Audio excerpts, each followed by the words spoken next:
but he can't read or write because it was illegal to educate a slave. Injury, where the muscle actually detached itself from the bone as a result of exertion and not injury.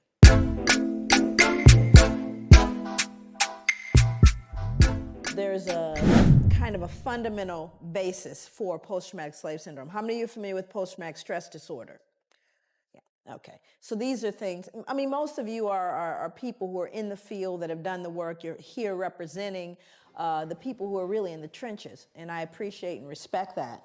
The theory very often, when people hear it, post-traumatic slave syndrome, I try to kind of get at kind of what's going on in the room.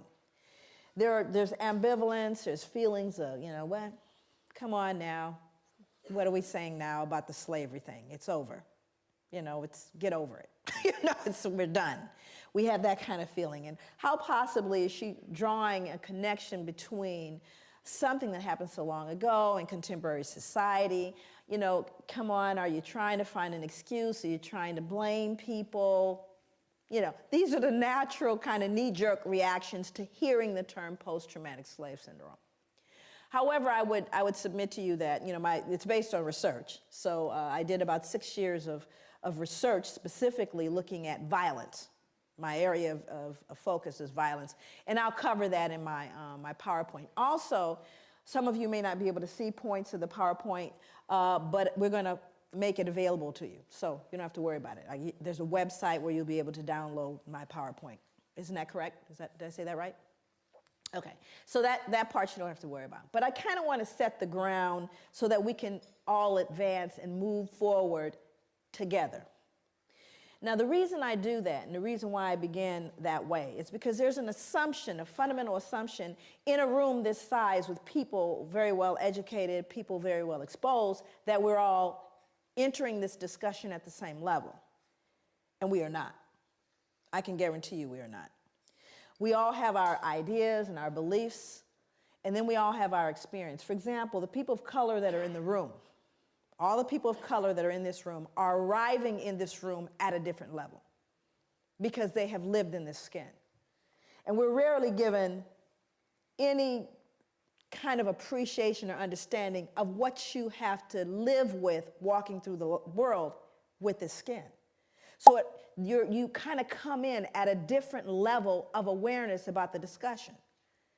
And then you have folks that come into this discussion that are educated around it, that are clear about it, but can't really empathize their way through it. In other words, it's not a feeling thing, it's a cerebral thing. So some people stay intellectual because that's a level of comfort. Nothing wrong with that. But very different from the person who lives in the skin. It is personal and it is emotional. Okay, so all of that's going on in this room even before we get started. But as people committed, you know, it may get a bit uncomfortable. But that's okay, because it's been uncomfortable living in this skin. It's been uncomfortable. And we have to learn how to deal with that discomfort and stay in the room. So when we look at the fundamental premise of trauma, and we understand the nature of trauma, we know that there have been other groups that we've looked at the etiology of contemporary behavior based on multi-generational trauma. One group, Jewish Holocaust, families of Jewish Holocaust, and the fact that the Jewish community is very, very clear about honoring that Holocaust. So much so that Spielberg will probably make another movie. And I'm not mad at him, because what he's doing is ensuring that the generations that come will never forget the Holocaust and its impact upon Jewish people. You'll look at folks throughout the world, even Aboriginal folks in the United States, where more focus is being done on what colonialism has done.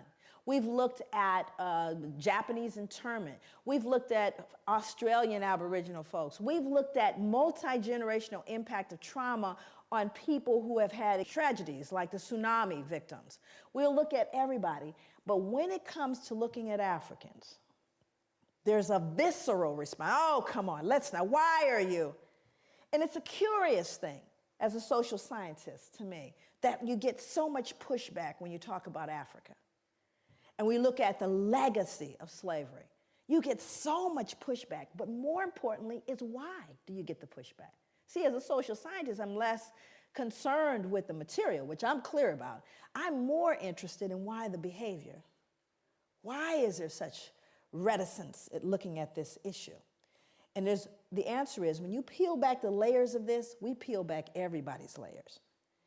Everyone gets naked in this room, and that's not always comfortable. It's also very comfortable to talk about the other's pathology. And the reason why I think that becomes important is so that when we begin to engage in this discussion, we don't find ourselves falling victim to the fear, guilt, all of that stuff that's not useful to anyone. It's not useful. This means we're going to peel the layers back. And while 246 years, as it were, in American history of American chattel slavery, starting with 1619 to the ratification of the 13th Amendment in the United States, we're looking at 246 years of American chattel slavery. And it's very comfortable, and I think to some degree people can say, you can't have 246 years of trauma and expect that nothing happened, especially when that trauma was followed by more trauma, especially given the fact that there was never a point of healing. Not difficult to do the math here. This is not deep and philosophical. It really makes sense. But you know what else is true? You can't have 246 years of folks engaged in a traumatic experience that were white that went unaffected. That means everybody has been affected and infected by this thing. So that's the part that gets uncomfortable, because it's usually okay to look at the other. We're going to look at everybody. This is going to be one where we really show the elephant in the room, and only for the purposes of recognizing that unless we do so, none of us can heal. This is not a process that any of us can do individually by ourselves. This is a collective process. And so therefore, we're all going to be engaged. And it's not just a pointing of fingers at anyone. It's recognizing that you and I, all of us, have been impacted by historical multi-generational trauma. Now, let's look at it very specifically.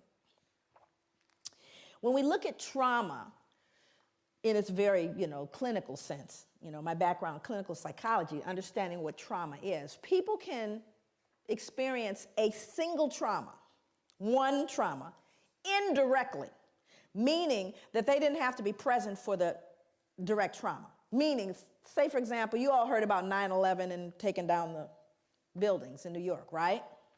Yes?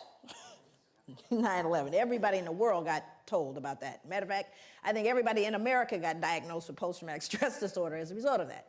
But I would submit to you we were traumatized long before that.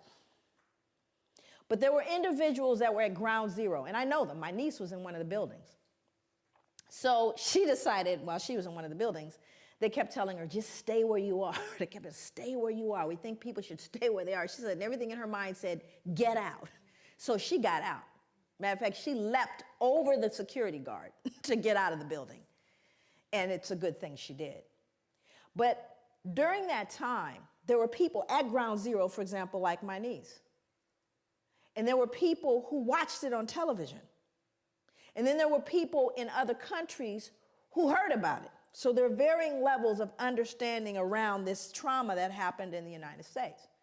There were people at ground zero, were there, saw folks falling out the sky, got videotape footage of it, watched it on television, invited folks over and drank beer. Not traumatized. No trauma. There were people maybe in another country, in Brazil, saw it on television, in psychotherapy right now, can't get on planes, on medication, and people talk softly to them twice a week. So the variance in terms of those who are traumatized by a traumatic event and those who are not, we're unique as individuals. Everybody's not traumatized by a traumatic event, whether it's direct or not. But when we start talking about chattel slavery, we're not talking about one trauma. We're not talking about a specific event. We're talking about generations of trauma with no intervention. Based on what I know about sugar plantations, tobacco, and the Caribbean, what I know about American chattel slavery and the plantations there, Does anyone right now ever recall mental health assistance to slaves? Anybody remember sending in the therapist after I sold off your son, daughter, raped folks? At any point? Never. Second question. After slavery was officially over, now you're free. Anybody remember any therapy then? We know it's been rough, it's been deep for you, it's been difficult. We're going to do a little group therapy. Anybody remember that? That would be no. Number 3, after slavery officially ended, both in the States, in the Caribbean, the British ended, do you remember whether or not trauma continued? Did the trauma continue for people of African descent? I need to know. Okay, so now let's do the math. Hundreds of years of trauma, no treatment. Free. Think about it. And yet at the same time, white people think we're lazy, you see? But we're so hypersensitive because of the shame, right? And then our ancestors were worked to death. To death. Recently, they unearthed a slave cemetery. They unearthed actually a slave cemetery in New York City. It's on Wall Street, by the way, in the shadow of the bull. Unearthed a slave cemetery, and they still to this day, they're struggling. They recently, have done a lot in terms of commemoration. I went to it took me everything to get to it. They had it blocked off so you couldn't get to it. But because they didn't want to deal with it. You can't just bulldoze a cemetery. So here in all these skyscrapers in the middle of it is this little cemetery. And there's slaves in that cemetery. More important than that was what the bones told us. Because, now, you got CSI. Hell, I can go in there and tell you what's going on now. So with the CSI thing, now they've discovered a little bit about the bones. And to me, the most phenomenal thing about the bones is what they told us about those people and how they live. Majority of the people in there were children, infants and children, high mortality, infant mortality rate. They even know what they died of. Died of malnutrition and starvation, because they could tell by the rotting of the teeth in the jawline. So even though they most likely grew food, they weren't allowed to eat it. And then they found something even more peculiar that speaks to this idea of why he believed we required less sleep. They would show a large frame man, and they would find an injury where the muscle actually detached itself from the bone as a result of exertion and not injury. Stay with me. It detaches itself from the bone as a result of exertion. That means you work so hard, the muscle detached itself from the bone. You don't see those kind of injuries in contemporary society because no one's going to work that hard. Unless, of course, you have a gun trained on you from sunrise to sunset. So we do have empirical evidence of how hard folks worked. Then he went on to say that we were dumb, cowardly, and incapable of feeling grief. Why would Thomas Jefferson need to believe that? Why would he need to believe we didn't feel grief?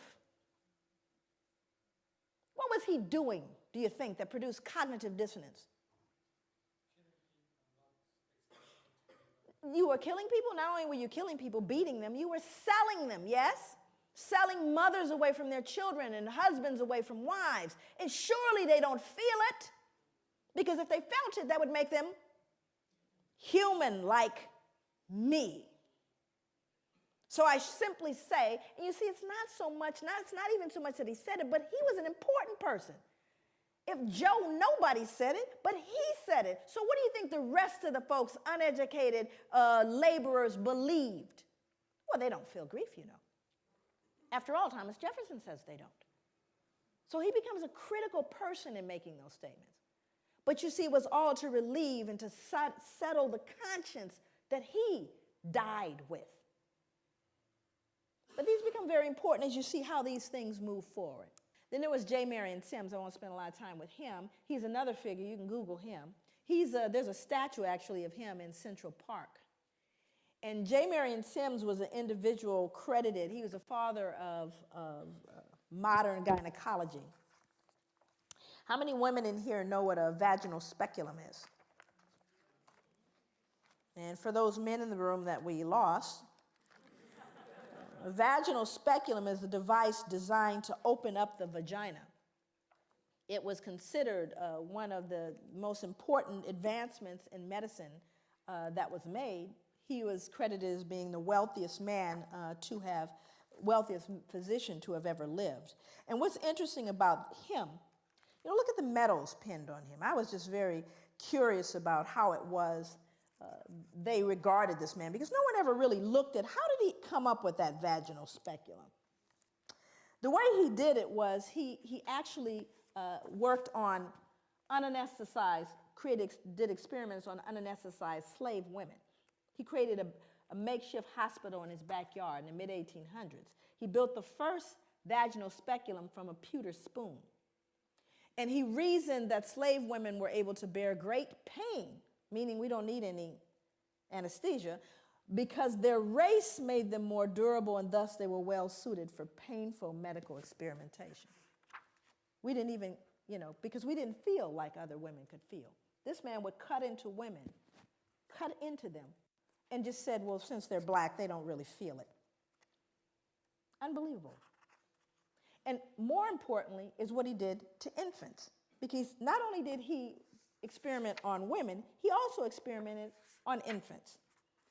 He said that black infants suffered from something he called trimus nascentium, which is now commonly referred to as neonatal tetanus. Neonatal tetanus originates in horse manure, which was a likely cause of the disease in slave infants. He attributed it to the indecency and intellectual flaws of slave infants, together with skull malformations at birth. That is a shoemaker's awl. And that's an 1800s shoemaker's awl. He would stick that into the heads of brand new infants in an effort to realign their skulls based on the indecency and intellectual flaws of their parents, to treat the malady. Of course, it was 100% death rate. But that's what he would stick in the head of a baby at birth. And so these are things that are so horrific that you can't possibly wrap your head around it. And this man is, just Google him. And I think to myself, if I were up here in front of you right now, and this is going to become very important as I move into the other slides, if I stomped a puppy to death up here, just a little puppy, and stomped it right here to death in front of you, most of you would need therapy. And I would be arrested probably faster than killing a black man for killing a puppy. How could you do that? Do you realize how much dissonance you have to remove in order to stick that into the brain of a child? More importantly, the child can no longer be human. Are you understanding what I'm saying? The reason why he could do it is they weren't human. They didn't even feel pain. That's what this man believed. Now, you may look at that and go, those are horrific things from the past. There's a book out right now, not table reading. It's called Medical Apartheid. This is written by Harriet Washington, came out last year. This book chronicles the experimentation on black people up to contemporary day. See, we want to look at the Tuskegee experiments. We want to look at Sims and go, oh, that just still going on. Implicated, Harvard, Johns Hopkins, because we weren't what? Human. So that dehumanization is something that we really got to appreciate went on for a long time. Can you go back? Back one more. No white could ever rape a slave woman. The regulations of law as to the white race on the subject of sexual intercourse do not and cannot, for obvious reasons, apply to slaves. Their intercourse is promiscuous. We've now justified raping black women because they can't be raped. We aren't raping them. They're promiscuous by nature. So we can't do it. Forward, one more. The fact that white men could profit from raping their female slaves does not mean that their motive was economic. The rape of slave women by their masters was primarily a weapon of terror that reinforced whites' domination over their human property. Rape was an act of physical violence designed to stifle black women's will to resist and to remind them of their servile status. These become important instruments that you look at. And I want to give you some statistics as it relates to American history. By the mid-1800s, there was over 600,000 mixed race children born. 600,000. How many of you know what miscegenation is? Miscegenation is an illegal marriage between people of different races. Actually, it was very profound here. That was illegal to marry someone of another race. So when you consider the fact that one of the greatest issues and one of the number one reasons why black men were lynched, beaten, and imprisoned had to do with the fear that they were going to rape whom? White women. Now the numbers, I mean, we're talking about pure numbers alone. It was who being raped? Okay, it was black women being raped, but they can be raped. Let's advance forward. Before we get into the Casual Killing Act, the Casual Killing Act was written because of the number of people who were killed while being corrected. Okay. And if any slave resists his master, owner, or other person by his or her order, correcting such slave, and shall happen to be killed in such correction, it shall not be counted felony, but the master, owner, and every other person so giving correction shall be acquitted of all punishment and accusation for the same, as if such accident had never happened. So that means that if you happen to be correcting someone and you beat them to death, you know how hard it is to beat someone to death? I mean, I thought about that. I said it happened so frequently that they created a law so that you wouldn't feel any what? No guilt, because you were simply correcting them. It wasn't your fault. So I went back to look at who was beating folks to death. I wanted to know. And it was white women. White women were beating black children to death. That's who was being beaten to death. But it wasn't her fault. She was just correcting them. You see, what we do is we rob ourselves of our own humanity when we refuse to look at this stuff. We rob ourselves of our humanity. And that's what people didn't know happened. Going forward, one more. Then you had the mental health folks. This is how we got in. We got in to try to fix it. In the early years of the 19th century, a physician named Samuel A. Cartwright argued that two particular forms of mental illness caused by nerve disorders were prevalent among slaves. One was drapetomania, which was diagnosable by a single symptom, the uncontrollable urge to escape from slavery. So now what we've done is we've now pathologized your desire to be free. Must be something wrong with them. Keep trying to free themselves. And again, it would be funny if it weren't in journals. You see, all of this is to remove the cognitive dissonance. Now we have, look at all the people joining in. You got Linnaeus, you got anthropology, you got physicians. All of them saying, they deserve it. It's not us. We don't need to adjust anything. And if they just tried harder, how about you people just pull yourselves up from your bootstraps? What's the matter with you? The playing field has been leveled. Well, we're going to see if, in fact, it's been leveled. Or is that conjecture? Move forward. Now, I want you to look at this photo very closely, and I want you to see who's in it. More important than the man hanging, because you got to understand the lynchings that occurred in America happened after slavery, not during.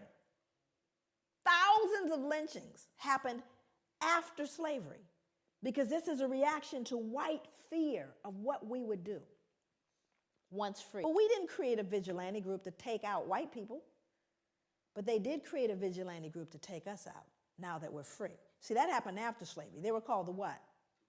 The Ku Klux Klan. They don't wear hoods anymore. They wear suits. But they're alive and well all over the world, even here.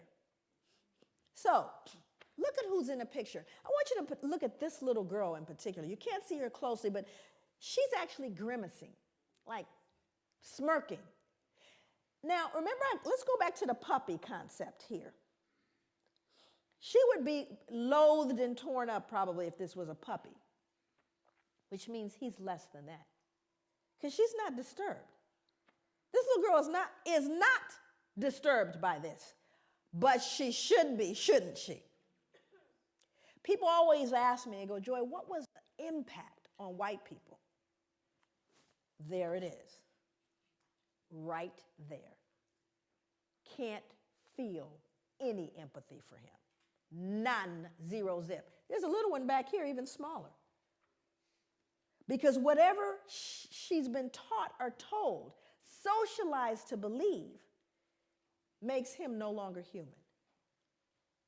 That's the greatest danger to white people, is that they can't feel it. And there's a reason why white people can't feel what we're talking about.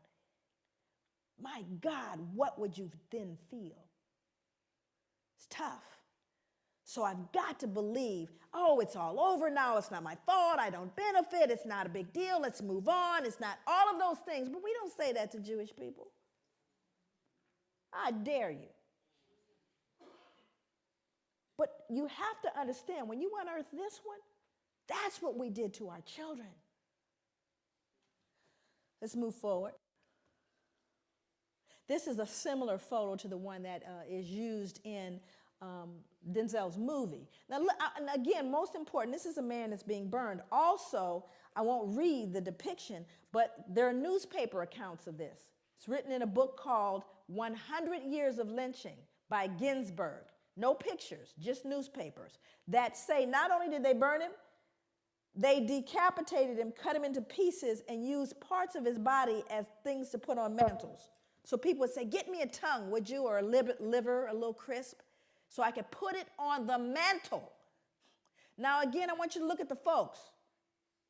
I want you to look at who's here. We're not talking about the toothless, big gut, hooded wonder, are we? We're looking at plain old, common, dressed up folks. They're squeezing, please, I want my picture taken. Are you following me? This is somebody's cousin, uncle, somebody. And the ability to do that, dehumanize this man and rob them of their humanity all at the same time. All at the same time. That is the most dangerous, treacherous thing that could happen. What did Hitler do? He dehumanized human beings, put babies in ovens. Anything that robs us of our humanity is a danger to everyone. And that is what's going on with people of African descent all over the world, because not only did it get done here, but who did we tell? The entire world we told, these people don't deserve any value. Everyone wants to be American, not y'all. But when we go, I literally go to countries all over the world. America sets the standard, and thank God for what happened later. Let's move forward. So a lot of people start saying, well, y'all got free, right? Y'all are free, everything's fine. Because see, whenever you talk about post-traumatic slave syndrome, people get locked there. So there's a myth that after slavery ended, the playing field was leveled. Was it? Remember, all the lynchings occurred after slavery. That wasn't during, after slavery. So, we had black sharecropping. Now, we didn't get a lot of black history in our schooling. I have 4 degrees, and 3 of them advanced degrees. Never did I get black history. I got about 2 pages of black history, and one of them, what page was a picture? And there was a picture of the little folks with the cabin. You probably saw the same picture. It's a little cabin. The little guy on the porch with the banjo. Little children running, frolicking about, eating watermelon. Right? Everybody happy? And we certainly need little Mary and little Johnny to believe that they were happy. The slaves were happy people. And they had a nice place to live. Because we couldn't have them feeling cognitive what? Not little Mary. She can't start questioning what Grandpa did. So I want you to see this, because those are leftover slave quarters.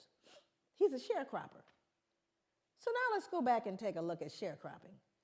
Now these are folks that were slaves, no longer slaves, decided I'm going back to be a sharecropper on the same plantation that I was enslaved. Why would you do that?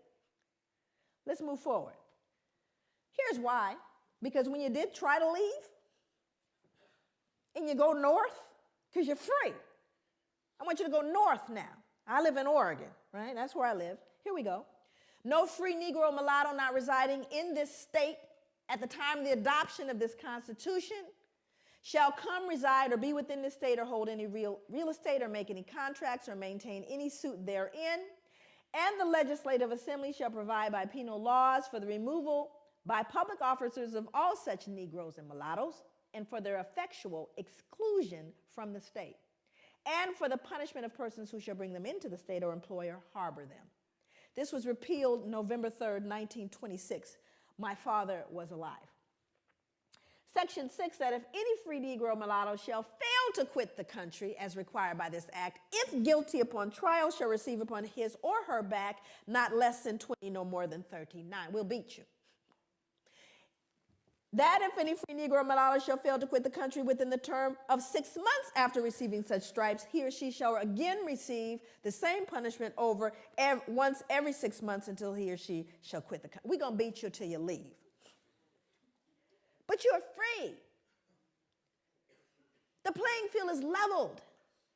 Pull yourself up from your bootstraps. Are you following me? So he went back to the plantation. Let's go back. He went back to the plantation to be a sharecropper because that's the only place he could live. But he can't read or write because it was illegal to educate a slave. So I'm illiterate.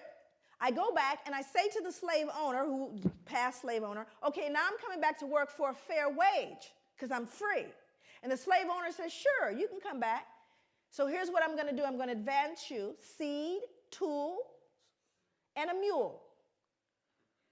In other words, you know, I am going to give you that grant that you want. And we're going to let you work with that. And at the end of the year, we'll settle up. Well, the grant's never enough, is it? And so at the end of the year, he's found owing. And what must he do to pay off that debt? He's got to work it off, yes? And his children have to work it off, yes? That's called debt servitude, or another form of slavery. But you all are free. What are you whining about? Let's move forward. Move forward. So, well, can we lease them? Now, everybody wants to know big issue. You have overrepresentation here. Guess how I know? Overrepresentation in the criminal justice system has its etiology. It was big business then. It's big business now. You're going to get free labor one way or another. New slavery is imprisonment. Well, let's see. Why was this? It was so successful. By the mid-1898, nearly 3/4 of Alabama's total state revenue came directly from this institution. Well, of course, I wanted to do research on what they did because they're free. But now we're arresting them at alarming rates. And for what? 12 years for vagrancy, loitering, startling a white woman, looking menacingly at a white woman. That's what they got 10, 12, 15 years for. And many of them, 25%, died under convict lease, more than during slavery, because there were no protections, because now we have another label to justify our behavior towards them. And what's their new label? Well, after all, they're convicts. They're criminals.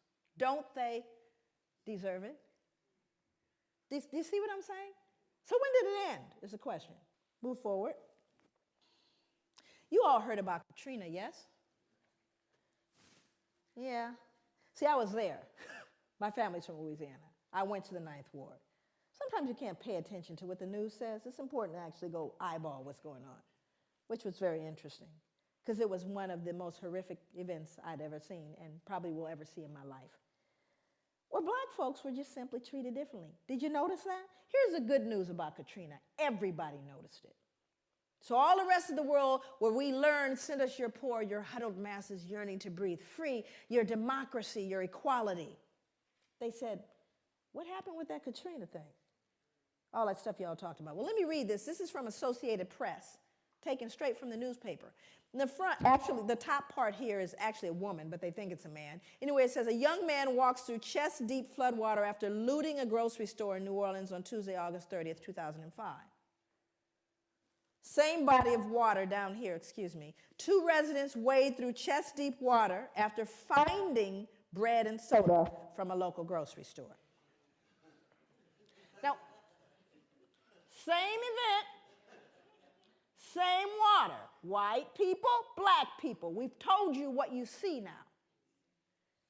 That removes your what? Dissonance, because these people can't be perceived as looting. They're white people. White people don't loot. Now, the truth of the matter is, I don't care what any of them are doing. It doesn't matter, but I'm going to still the social conscience by letting you know, don't forget, this is a looter. Matter of fact, what you last heard was that they were looters and rapists. Did you not? So don't they deserve it? That wasn't back in, I don't know, slavery though, was it? Now we're going to kind of move into operationalizing that to look at what is it, how do we begin to connect that behavior, that history to what we're dealing with and what you're dealing with right now and what we're seeing. And very often people say, well, is everything post-traumatic slave syndrome? Obviously that would, trivialize all the work. We cannot lay squarely on the shoulders of post-traumatic all the problems that we see, nor can we place all the problems squarely on the shoulders of white people or any of the above. So hopefully we won't digress into anything that is that foolish in terms of a discussion. Because, that's another thing that happens in terms of trying to deal with the pushback around this. Then we move into extremes, and it tends to dilute the realities that are going on. So hopefully we're way beyond all that. Well, now she's saying everything is post-traumatic. No, I'm not. And most of my work, my background is really in the field, doing work in the community and grassroots. That's where my training was in terms of my clinical work. And just, the fact that I've always been, this work started on the ground. It didn't start here. Matter of fact, I got the attention of places like Oxford and Harvard and, the Ivy League and major institutions, even the FBI. So how does a person that's been traumatized by post-traumatic, literally has a diagnosis of post-traumatic stress disorder, and can we, if we are logical and we are reasonable people, assume that a fair number of Africans had to have had post-traumatic stress disorder? You think? I'm not talking about us, I'm talking about them. Untreated, though, right? Okay, so now let's do the math. Mom, who saw dad sold or sister raped, has post-traumatic stress disorder. Still mom, though, right? Only mom now has outbursts of anger, feeling of foreshortened future, difficulty falling or staying asleep, hypervigilance. That would be mom. Now, Johnny or Mary or Shaquisha did not have the original trauma. But what are they learning? This is called social learning theory. What am I normalizing? Exaggerated startle response, outbursts of anger. Are you following me? So I didn't have to be traumatized. Now, the other thing is, do you think Johnny and Mary got traumatized too? Do you see? So what happens in your environment, you learn from the significant others in your environment. And if they're broken, guess what you're going to be? You're learning from broken people. And you're normalizing that behavior. And then it becomes, years later, 2008, that's their culture. That's just the way they are. That's their culture. So there's poison in the cookies, right? But how are you going to tease out that poison? That means you have to look at the etiology of the behavior, which is what I spent many years doing. And it's not rocket science. This is not deep. Like I said, this is not required that, someone has, it's just common sense. How many of you in the room think you can cook? Come on now. I know it's a strange place. You all have the oddest food in the world. I'm trying to tell you that now. Those of you that know how to cook, who taught you how to cook? Mom, dad, family. Who you think taught them? Hello, social learning theory. You learn from those in your environment.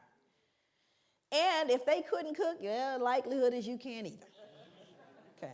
So there's things that we don't question them. This is what goes in the curry. What are you talking about? This is how you make curry. Well, how you know? Because that's the way my mother made it. Well, maybe, she didn't get the recipe right. actually, I wrote Post-Traumatic Slave Syndrome, the book, which is here. The book is called Post-Traumatic Slave Syndrome, America's Legacy of Enduring Injury and Healing. I recently have written a study guide, which is being edited now. But the reason why I wrote the book is really to put a name to what I was looking at. I started to look at behaviors in African people and people of African descent. A long time, people ask me all the time, I just was interviewed by ABC, and they wanted to know, where did this come from? It came from growing up black. No, there's nothing deep there. I grew up looking at black folks and wondering why we behaved the way we did. Very little had to do with white people. Very little. I was looking at black people, and I wanted to understand our behavior. I am 50 years old, and I remember looking at people who were, growing up in South Central Los Angeles. That's where I grew up. My parents are from the South, from Louisiana, and from Belize. And one of the things that I started to notice are certain behaviors that black people engaged in that I started realizing, not just African Americans, African Caribbean people, I came here, heard the same thing, behaviors around what we look like. Like, for example, I would hear people, and most people here, white or black or wherever you are in the spectrum, you've seen the behavior and wondered about it. I know you have, because I wondered about it. Well, you have black people that aren't black. How many people have met black people that actually aren't black? Now, this is an interesting phenomenon. These are black people that will tell you before, first of all, they certainly look black to me.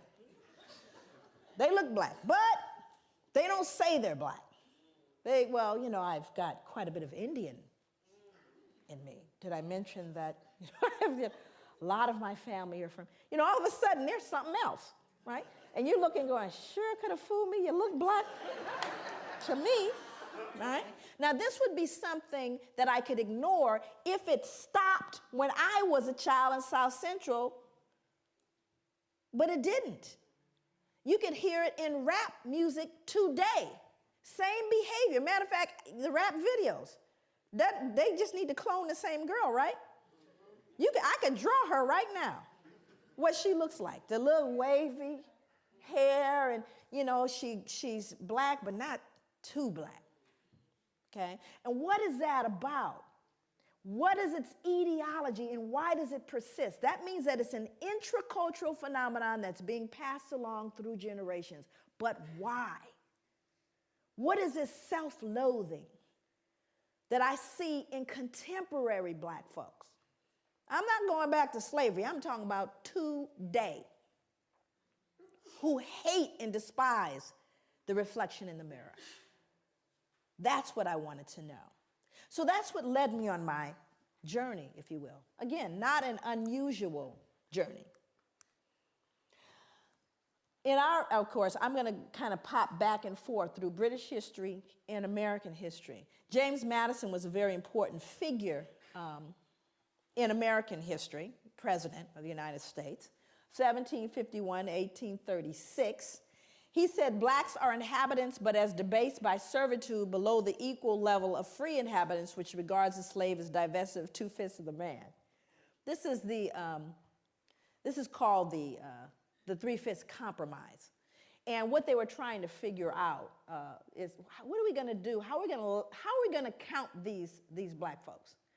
Because, based on how many people you have residing in a particular state, the more representatives you can send to the House of Representatives, and thus the more power that particular state can wield. So the question was, how do you count the slaves?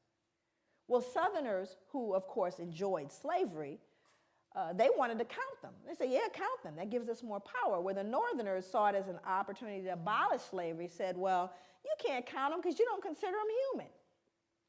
How can you count people who have absolutely no freedom that you do not count or treat as human beings? So the agreed upon solution is to count 3/5 of a state's total slave population. And so as a result, they became 3/5 of a man, divested of that. But it's almost as though you're not talking about a human being anymore.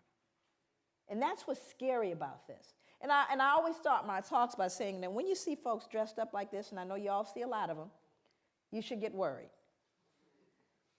I always get concerned when I see them dressed up like that, like this guy here. This next guy was someone that I struggled with. You all know him, Richard Oswald. He's the son of a Presbyterian minister, international trader of enslaved Africans. What's so deep about this gentleman is how wealthy he became as a result. He would be worth, based on the 1700s, right now he would be worth 68 million. Based on the number of slaves, the slave trade, and colonies, ships, all the stuff that he basically utilized. But again, these folks are held in high regard. When I read about him in your history, you would never know. Google him.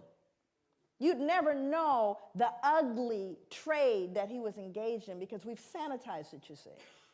It all got kind of sanitized. But what's important is to understand the wealth amassed. And see, this is where people get afraid, particularly Europeans. This is where the whole, oh my God, dare I say the big ugly word, most folks are afraid of, because we don't really care too much about the healing. That healing stuff, go on and get better, you people. But don't try to touch the resources. That would be reparations. We don't want to have that conversation. We're okay if you all go heal, however you're going to do that. But let's not talk about the reparations story. But when you start looking at the wealth amassed, and then you got to look at the Church of England. It gets real ugly, because then you start realizing what is a foundation for the Church of England. Folks that blessed the slave ships. And then, of course, and this is interesting about John Newton, because we all know about, the first thing you hear, John Newton, what's the next thing you hear? Amazing Grace. John Newton, Amazing Grace. Well, let's figure out what happened before he got Amazing Grace. He said slaves are lesser creatures without Christian souls and thus are not destined for the next world. Now, what becomes important about this and you'll see it both in American history as well, there is this kind of dehumanization of African people. Because you got to ask yourself this question: how do people who deem themselves superior, who see themselves as the civilizers, who recognize themselves as what we call manifest destiny, the white man's burden of civilizing all the rest of the races, how do you reconcile being the superior being and engaging in barbaric behavior?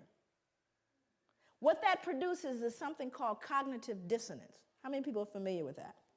Cognitive dissonance is really thinking discord. It's when you begin to feel conflict between what you believe or understand or hold to be true, and you are then faced with behaviors, either in yourself or others, that conflict with your fundamental belief. It produces cognitive dissonance. Human beings don't function well with cognitive dissonance. You must remove the cognitive dissonance in order to function. So in order for people to perpetuate slavery and to perpetuate that whole system that lasts for centuries, you had to remove all dissonance associated with it. Can't be anything wrong with me. Certainly isn't us. We're the civilizers. We're the superior, so it must be them. Oh, yes. Well, you see, they don't even have souls. Now I can go to sleep because I'm not really dealing with a human being. Are you following me? Okay, let's see what else he said. He said, when the women and girls are taken on board a ship naked, trembling, terrified, they are often exposed to the wanton rudeness of white savages. The prey is divided upon the spot. Look at the choice of words, the prey. Resistance or refusal would be utterly in vain. And then he says, I sinned with a high hand. Yeah, and then he wrote Amazing Grace. Okay, so it's really important to understand that hand in hand with the behavior was a mindset that is so damaging. You see, I call it the secret. Not the secret that everybody's been talking about, that secret. This secret is the kind that makes you sick. How many people here are in mental health, have done direct mental health treatment with folks? If you've done you know that the secrets make us sick, yes? Isn't it the secrets that cause people the pathology? Right? How long have white people had to hold this secret? How long and how many generations had to stop and pretend Grandpa didn't do what he did? That the wealth we enjoy was not on the backs of some of these little girls. Think about how long One had to keep that secret. And the only thing you could do is either pathologize the other. It's all their fault because it certainly wasn't great granddad. Look how well he dresses. Do you understand what I'm saying? Those were things that happened after I started doing the work on the grassroots level. And so it's, for me, my commitment is to healing. So this is not an exercise in some kind of broad intellectual esoteric. It's really about how do we then take this information and help a person extricate themselves from behavior that they've learned and or been socialized to believe, black and white, and everyone in the middle that has been affected by this. What do we do? So this is kind of looking at the contemporary kind of reflection of the trauma, which is white supremacy and terrorism. That continues. We see that on a daily basis in the United States as well as here. This book is called Breaking Rank by Norm Stamper. Norm Stamper is a 34-year police veteran. He was a chief of police for the cities of San Diego and Seattle. This is a white man, wrote this book called Breaking Rank, and he really did. So all I can tell you is he broke rank. I've been trying to meet Norm. Norm travels quite a bit, and he gets a considerable amount of death threats because of what he's done. But he talked about, and this is contemporary, and remember, that's what we're looking at. How does it reflect itself today? I've heard some police officers refer to prostitute slayings or to the slayings of blacks as misdemeanor murders, employing an unofficial code for them, NHI, which means no human involved. Now, these are on telephone calls. These are on calls that you hear on police officers speaking, hey, what do you have? Well, we have an NHI. We have no human involved. It's a black person killed. Do you see what I'm saying? Again, the dehumanization reflecting itself in just their casual involvement with one another. San Diego cops confessed to a myriad other acts of discrimination, including additionally dehumanizing the references to blacks on a radio call, Justin 1113 nigger. 1113 is a code for an injured animal. How many people think they understand what racism is? Show of hands. Come on, you know, you think you know. I'm not suggesting I know. I just have a couple of definitions that kind of came to me as I thought about. How many people think there are white racists?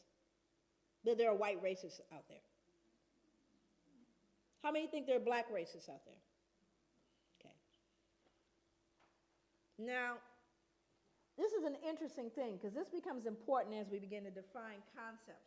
Now, I do that. I usually define concepts all the way. But one of the things that I do is I try to help people get a picture of what I mean by racism. So tell me how it is. I'm going to, first category is white racism, then we'll deal with black racism. So white racism. Tell me the ways in which white racism adversely impacts the lives of black people. Just what are the ways that white racism can adversely impact the lives of black people as a group? What are some of those ways? I'm sorry? Power, but how is that defined specifically? Education, okay. I'm sorry? Economically, employment. What else? Housing, what else? Policing. Why are we here today? Healthcare, okay. Now, we could actually kind of grow that list. Now we're going to move over to black racism. Tell me the ways in which black racism adversely impacts the lives of white people as an entire group. Thank you. The reason why you become silent, there's one that always comes up, and that's fear. White people are afraid of black people. They are afraid of us. And it's a very interesting thing because black people know it. We know white people are afraid, but you have to start getting into the psychology. What are you afraid of? Why are you afraid? But it's an interesting dynamic. Now, also you see the difference in what racism is, do you not? Racism implies you have not just prejudice, but the power to do something with that prejudice. Now, I don't like you, not only that, but I'm going to control whether you can get, you know, I may say I hate you. I hate white people. I hate them. I hate them. It's not going to change you getting that, you know, loan when you go to the bank. You could go, I can hate you all the way to the bank. Not going to change. Do you see the difference? That whereas white racism says, not only do I not like you, but I'm going to change the impact of where you can live. I'm going to determine with that racism where your powers are. You following me? And I'm talking about as a group, not an individual, because people said, I remember when my uncle didn't. I'm not talking about your uncle. I'm talking about the whole group. I'm not talking about an incident. That's a difference. But white people are afraid. So let's get into how this fear impacts criminal justice. Because if white people in this room are afraid of black people, guess who else is afraid of black people? Only they have guns. So now let's look at what he said. Simply put, white cops are afraid of black men. We don't talk about it. We pretend it doesn't exist. We claim color blindness. We say white officers treat black men the same way they treat white men, but that's a lie. And here's a big one. In fact, the bigger, the darker the black man, the greater the fear. Any big black men in here? You got a big old bullseye on you, even if you got the suit on. And it's the truth, because statistics bear it out. The African community knows this. Hell, most whites know it. Yet, even though it's essential, if not the defining ingredient in the makeup of police racism, white cops won't admit it to themselves or to others. He goes on to talk about actually learning it in the academy. Norm Stamper, he told on everybody. He had folks indicted. He now lives in a cabin on a mountain somewhere in the San Juan Islands. That's where he lives. Nobody knows where he lives because he knows they're coming after him, and they have. This is a statement from the book also. Race and class discrimination are all too real in every phase of the criminal justice system, from arrest to sentencing. Impoverished black defendants, and this is going to sound familiar to you, are far more likely to wind up on death row than richer middle-class whites, or the 3,000, and of the 3,700 inmates now awaiting execution nationwide, 43% are African American. Black defendants are not accorded the same due process rights as whites. Their cases are not given the same scrutiny and consideration afforded to white defendants. Not now, not ever, not in this country. This is what the man said. It was dismal. But he doesn't believe it's possible in the current system. So what we have to realize is we need to be realistic about that. So what I have to do is teach my sons how to navigate this, do I not? Doesn't matter what I think and, oh, baby, you know, we are the world. No, this is real. You do have a bullseye on you. When you're in the elevator with the only white woman there, and you're the big black man, she's clutching her purse and she's worried. That's a reality. And if you startle her too much, it used to mean you get lynched. Matter of fact, I think she could scream rape now and you'd get taken down. Now, this is interesting because this has to do with women. You know, my father used to say if a white man has a cold, a black man has pneumonia. And if a black man has pneumonia, a black woman has cancer. It just kind of figures out that way. In 1986, on-duty California Highway Patrol Officer Craig Payer strangled a San Diego State University student named Kara Knott and threw her body off a 70-foot bridge. Motive, she'd resisted his sexual advances. Now let's go back and understand that, and this is an interesting thing. I worked with adolescent and adult male and female prostitutes for 5 years. I don't want you to get that confused. I'm not an ex-ho. I've actually had people say, gosh, she's come along, you know, she used to be. She's done so well. So somehow when I say that, people think I've never been in the life. Okay, I work with adolescent, adult, male and female prostitutes as a case manager counselor. Okay, and during that time that I worked with folks, it was very interesting to see the perspectives and the behaviors and the attitudes that people had about prostitutes. I mean, when folks want to be, if you want to start off as a serial killer, just go kill the prostitutes. Nobody cares. They don't even CSI don't investigate the prostitute slayings, right? But when we begin to see what's been happening with particularly women of color, you know, just historically, women of color have been fodder for white men. Now, what started in the backwoods or in the cabin with the slaves, it never went away, you know. And I want to speak to this because this is a tough one to swallow too. But imagine they did a study back in the 80s, and they asked men, cross the board, cross races, if you could get away with sexually assaulting a woman, raping a woman, in other words, and there's no possible way that you'll get, penalized for it. Do you ever get, how many of you would consider doing it? This is just regular Joe, go to work with the kids. 70%. 7-0. Said if I could do it, I would do it. Imagine being able to do that for a couple hundred years with impunity. Imagine, you don't have to worry about, you talk about pedophilia and all that. Imagine being able to buy that. And then you could beat it to death too and get another one. I know it's tough to wrap your head around, but what happens to an appetite created like that? Where you could rape a black woman anytime you wanted to, and it wasn't considered rape because she was promiscuous. Hundreds of years. We're not talking about a few years, hundreds of years, protected by the law. No moral, you could go to church, it was all good. Where do you think that went after slavery ended? It didn't go away, because guess who's the number one? You got folks who are pimping the women, and then you got the ones that are buying them. And who's buying them? Same middle-aged white males between 35 and 60, married with children. 5 years I work with them. These are the Johns. Still are the Johns. And still are getting hold of some of that black body. Are you following me? This is really important to know. It just mutated into something else. So now we have to figure out a way within the legal perspective to deal with these women who are out of control. My cautious guess is that 5% of America's cops are on the prowl for women. Women, you need to get concerned. 5% of any police department. In other words, they're folks who become police officers because they're predatory. That's why.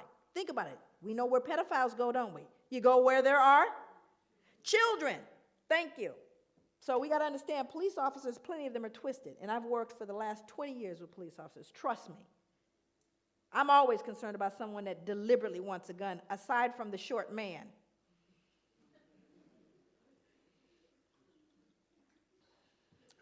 In a department the size of Seattle's, that's 63 police officers. In San Diego, 145. In New York City, 2,000. Kind of a fundamental basis for post-traumatic slave syndrome. How many of you are familiar with post-traumatic stress disorder? Yeah. Okay. So these are things, I mean, most of you are people who are in the field that have done the work. You're here representing the people who are really in the trenches, and I appreciate and respect that.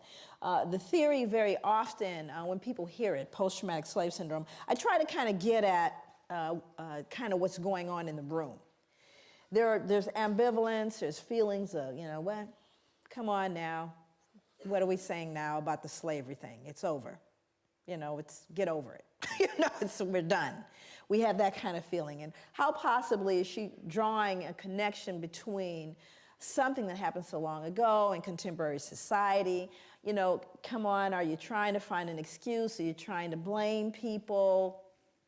These are the natural kind of knee-jerk reactions to hearing the term post-traumatic slave syndrome. However, I would submit to you that, it's based on research. So I did about 6 years of research specifically looking at violence. My area of focus is violence. And I'll cover that in my PowerPoint. Also, some of you may not be able to see points of the PowerPoint, but we're going to make it available to you. So you don't have to worry about it. There's a website where you'll be able to download my PowerPoint. Isn't that correct? Did I say that right? Okay, so that part you don't have to worry about. But I kind of want to set the ground so that we can all advance and move forward together. Now, the reason I do that, and the reason why I began that way, is because there's an assumption, a fundamental assumption, in a room this size with people very well educated, people very well exposed, that we're all entering this discussion at the same level. And we are not. I can guarantee you we are not. We all have our ideas and our beliefs, and then we all have our experience. For example, the people of color that are in the room, all the people of color that are in this room are arriving in this room at a different level because they have lived in this skin. And we're rarely given any kind of appreciation or understanding of what you have to live with walking through the world with this skin. So you kind of come in at a different level of awareness about the discussion. And then you have folks that come into this discussion that are educated around it, that are clear about it, but can't really empathize their way through it. In other words, it's not a feeling thing, it's a cerebral thing. So some people stay intellectual because that's a level of comfort. Nothing wrong with that. But very different from the person who lives in the skin. It is personal and it is emotional. Okay, so all of that's going on in this room even before we get started. But as people commit it, you know, it may get a bit uncomfortable. But that's okay, because it's been uncomfortable living in this skin. It's been uncomfortable. And we have to learn how to deal with that discomfort and stay in the room.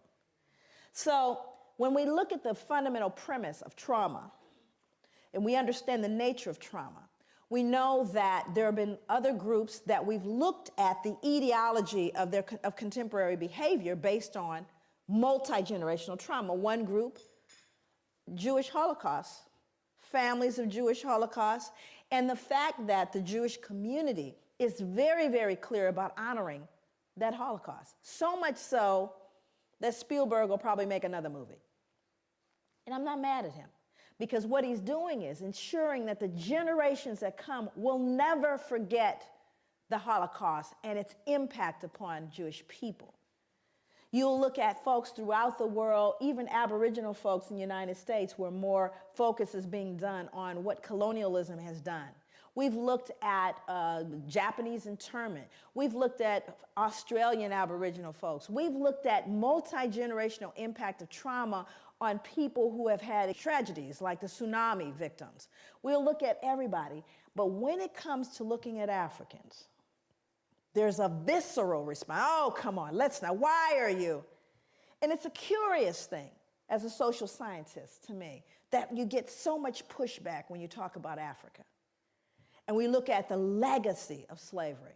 You get so much pushback, but more importantly is why do you get the pushback? See, as a social scientist, I'm less concerned with the material, which I'm clear about. I'm more interested in why the behavior. Why is there such reticence at looking at this issue? And the answer is, when you peel back the layers of this, we peel back everybody's layers. Everyone gets naked in this room, and that's not always comfortable. It's also very comfortable to talk about the other's pathology. And the reason why I think that becomes important is so that when we begin to engage in this discussion, we don't find ourselves falling victim to the fear, guilt, all of that stuff that's not useful to anyone. It's not useful. This means we're going to peel the layers back. And while 246 years, as it were, in American history of American chattel slavery, starting with 1619 to the ratification of the 13th Amendment in the United States, we're looking at 246 years of American chattel slavery.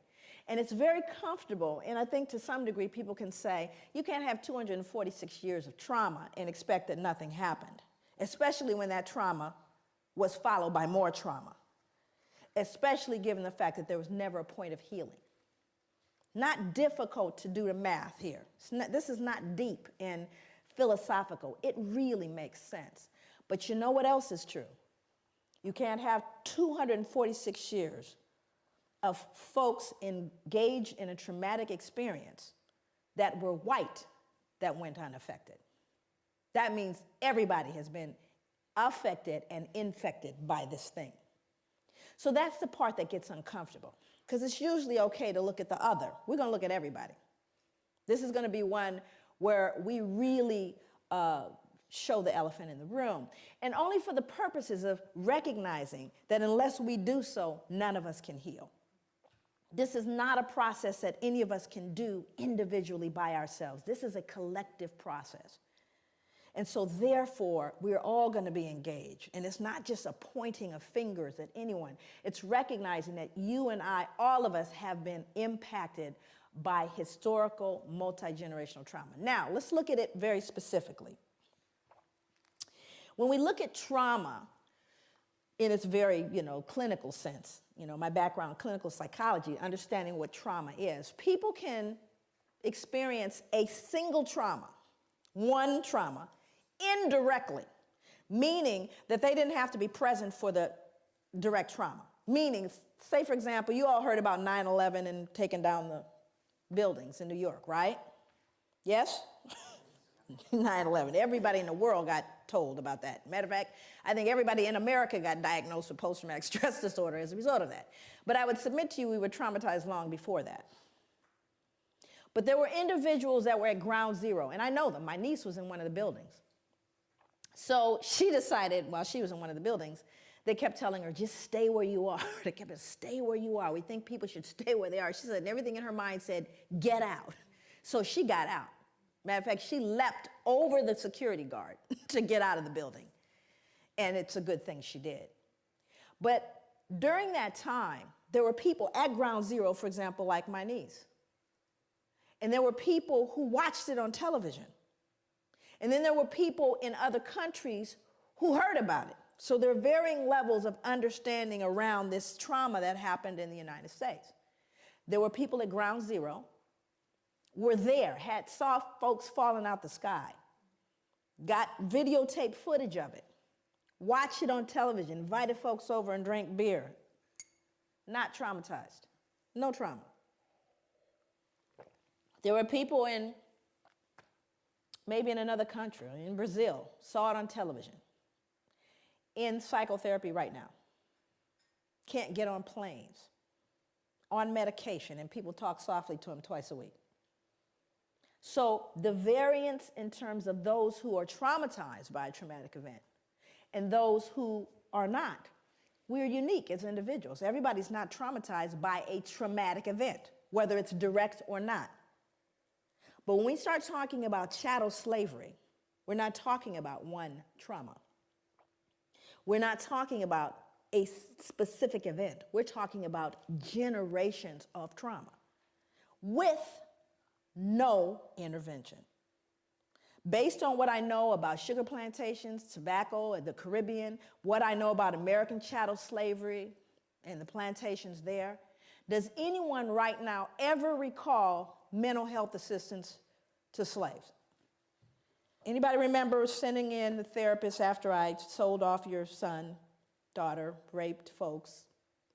At any point? Never. Second question. After slavery was officially over, now you're free. Anybody remember any therapy then? We know it's been rough, it's been deep for you, it's been difficult. We're going to do a little group therapy. Anybody remember that? That would be no. Number 3, after slavery officially ended, both in the States, in the Caribbean, the British ended, do you remember whether or not trauma continued? Did the trauma continue for people of African descent? I need to know. Okay, so now let's do the math. Hundreds of years of trauma, no treatment. Freed, more trauma, no treatment. What do you do to math? When I say that this pathology goes hand in hand, I kid you not. Then you have science. And whenever we are in a process of trying to legitimize things, it's so amazing. You know, people always say this to me, even black people, when they hear about post-traumatic. Because you know it's not correct unless you can count it and measure it, right? Science is the final. It is the number one. If you can say it's scientific, then you basically trump everything else, right? Science determines reality. So if we can scientifically assert a thing to be true, then in fact it is true because it's scientifically proven. It's a scientific fact. Matter of fact, that's what people will tell you when you try to say to them, I don't know if I agree with you. You know, it's scientific. It's a scientific fact, what I'm saying here, right? Which somehow makes it what? True. And it's also in a book. Now let's do the math. It's in a book and it's scientifically proven. Did anybody here realize that recently we lost a planet? Anybody know what planet we lost? How you lose a planet? You know, I became fond of the little picture with we lost a planet. We didn't lose a planet. You know what it means? Science was wrong. Now, have they ever said, you know, we were wrong about that planet thing? No. It's called a paradigm shift. So let's go to science. And I think it's important that we do. So we go to someone named Carl von Linnaeus. Now, Carl von Linnaeus becomes an important character in this whole conspiracy of silence and legitimacy and removing the dissonance. Carl von Linnaeus developed a system based on a criterion of skin color and laid the basis for 19th century racial classification. Linnaeus properly began the science of anthropology. So here we have the father of anthropology. Although color classification of races dated back to the ancient Egyptians, anthropologists refer to Linnaeus's Systema Naturae of 1735 as the first modern study of man. While Linnaeus advanced classification with his use of a color criterion, he also fixed on his 4 families of man certain moral and intellectual peculiarities that continued into the 19th century anthropological vocabulary. He described Homo Americanus. Who might that be? That would be Native Americans, American Indians. Homo Americanus. And what did he say about them? He said they were reddish, choleric, obstinate, contented, and regulated by custom. Homo Europaeus, as white, fickle, sanguine, blue-eyed, gentle, and governed by laws. Homo Asiaticus, that'd be Asians, as sallow, grave, dignified, avaricious, and ruled by opinions. And Homo Afer, as black, phlegmatic, cunning, lazy, lustful, careless, and governed by caprice.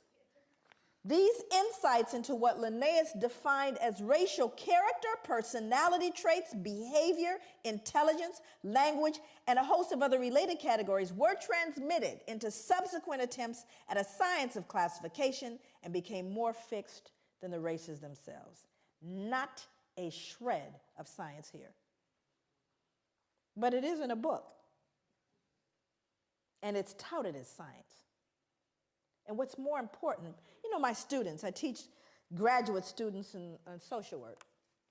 And they'll say, but Dr. Leary, my God, we're looking at 1707 to 1778. We are, right? After all. But do you not hear these same attributions today? You know, those blacks, they're lazy, you know, all of the exact same, am I telling the truth? In your newspapers, in your accounts of them, do you not hear these very same things? So does it matter that it started in 1707 and 1778 and has no scientific merit? That's multi-generational, is it not? It's being passed along. Part of the swallowing into the social gullet. Those are the beliefs, you see. So it doesn't matter whether it's true or not. And thank you, Carl von Linnaeus. Again, he's removing the cognitive what? Don't they deserve to be treated the way we treat them? Have we not just justified what we've done? After all, I just told you this is who they are. We're not wrong. We're just trying to keep the domestic tranquility. Makes sense. I'm having a clicker thing. There we go. Johann Friedrich Blumenbach. Just look at him. He's not right. We could tell already. But he had to contribute his part as well. He says, now this man, Johann Friedrich Blumenbach, he was an individual. How many of you are familiar with the term Caucasian? Oh, yes. Then you know Johann. He designated 5 races or varieties of man in the second edition of his work on the natural variety of mankind. His division into Caucasian, Mongolian, American, Ethiopian, and Malayan races, with the added Carl von Linnaeus descriptive peculiarities, became the subsequent basis of most 19th century anthropomedical studies. While Carl von Linnaeus founded his system principally upon skin color, Blumenbach considered a combination of color, hair, skull, and facial characteristics as fundamental means for classifying the 5 varieties of man. Central to his study was the Caucasian, a term which he originated. He took the name Caucasian, listen for the science, from Mount Caucasus because its southern slope had cradled what he felt to be the most beautiful race of men, the Georgian. The Caucasus near Mount Ararat, upon which the biblical ark came to rest after the flood, seemed the appropriate source for the original race of man. No science yet. Now I'm going to quote him. These are his words. For in the first place, the stock displays, as we have seen, the most beautiful form of the skull, from which is a mean and primeval type the others diverge by most easy gradations on both sides the two ultimate extremes, that is, on the one side the Mongolian, on the other the Ethiopian. Besides, it is white in color. Anybody here ever met a skull that wasn't? Besides, it is white in color, which we may fairly assume to have been the primitive color of mankind. Zippity-doo-dah, no science, nothing to found this whole thing. He figured white skull, humanity began white. It's scary, but it's in a book, and it's touted as science, and we swallowed it without question. But race is a concept of society that insists there is genetic significance behind human variations in skin color that transcends outward appearance. However, race has no scientific merit outside of sociological classifications. There are no significant genetic variations within the human species to justify the division of races. Mankind is one. We are one humanity. Isn't it a shame that we are still debating that in 2008? But the reason why we continue to debate it is we still try to reconcile the ugly stuff that we've never dealt with. We still want to say they deserved it, so no one has to feel bad about all of those little babies dying and ignoring the ravages of Africa and killing young black males and urban cities, and disproportionate imprisonment and disproportionate disparities in health. Oh, it must be their fault. How do you reconcile it? You see, rather than deal with it, we just continue to try to justify the behavior. Thomas Jefferson, you all know him? Yes, he's one of my favorite people, actually. I close out my book with a soliloquy from Thomas Jefferson. I actually end my book with it. Because Thomas Jefferson made a statement. Here's a man highly regarded in the United States. I mean, there are more statues of him than probably anybody. And he made a statement towards the end of his life. He says, "Indeed, I tremble for my country when I consider that God is just and that his justice cannot sleep forever."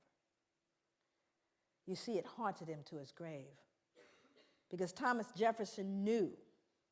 He knew what would happen. Matter of fact, he predicted exactly what we're dealing with today, what happened between people of African descent and those of European descent. Predicted it. He was a bright man.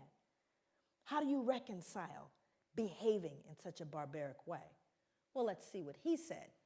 He said blacks smelled bad and were physically unattractive. Well, this was inconsistent with his behavior because, you know, he fathered slaves, Sally Hemings. So it didn't smell that bad, huh? Now, here's a more important one. He said we required less sleep.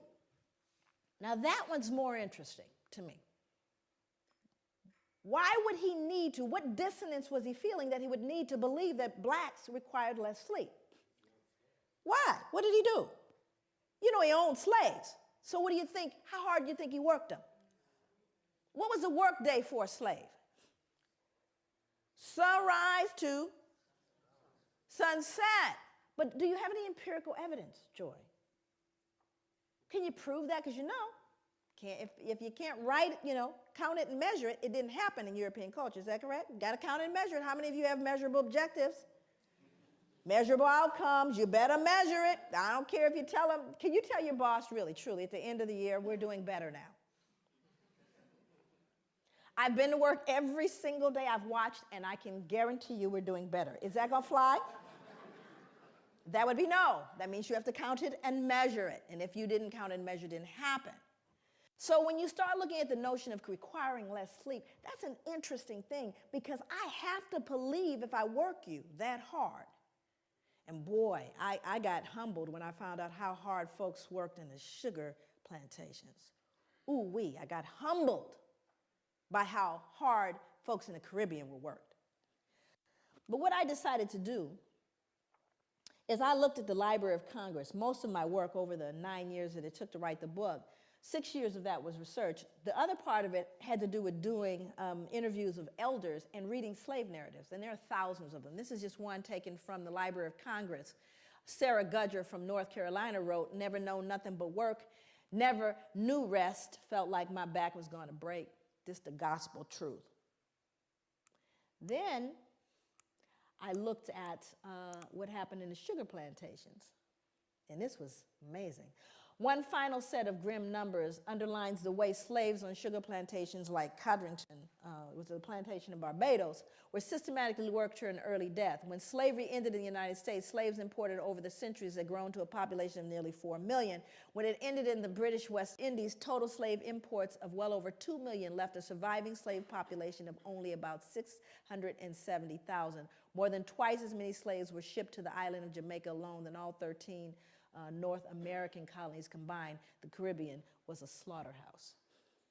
In fact, the reason why there was more importation of slaves to these plantations is because they died so frequently. They were treated so badly, ate so poorly, that females never reached their menstrual cycles. They never actually started their menstrual cycles, so they couldn't reproduce, you see. And so many of them died, they had to import more. That's how treacherous was, you lazy black folks that you are. Isn't that ironic, though? What's so ironic is black people run from the shame of feeling like they're perceived as lazy. I mean, I live with that so much that when I would go to hotels, I would leave it cleaner, because your mother, everybody's mother taught you, leave it cleaner than you found it. So black folks are so hypersensitive, I was cleaning up the hotel room, because I wouldn't want anyone to think I'm dirty, right? Now, other people in the audience that are of color, how much harder did your parents tell you you had to work to get to even? How much harder? You had to work twice as hard. Now, how come I knew that about you? How come I